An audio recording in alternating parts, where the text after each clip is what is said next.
August মাসের কাদের কাদের টাকা অখন্তরে paid হয় নাই তারা কমেন্ট করে জানাই যাবেন।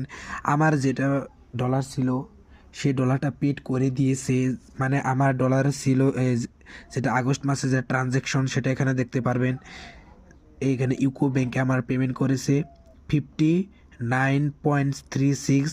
এই ডলারটা আমার পেড করে দিয়েছে, কিন্তু এটা 22 আগস্টে পেড করেছিল, কিন্তু এটা ঢুকেছে আজকে, মানে আজকে রাতে, গত 10 তারিখে, 10 তারিখ সেপ্টেম্বর, 10 সেপ্টেম্বরে এই টাকাটা ঢুকেছে। আপনাদের এখন পর্যন্ত কার কার টাকাটা এখনও ব্যাংকে আসে নাই, ব্যাংকের খাতায় চলে আসে নাই, সেটা কমেন্ট করে জানান।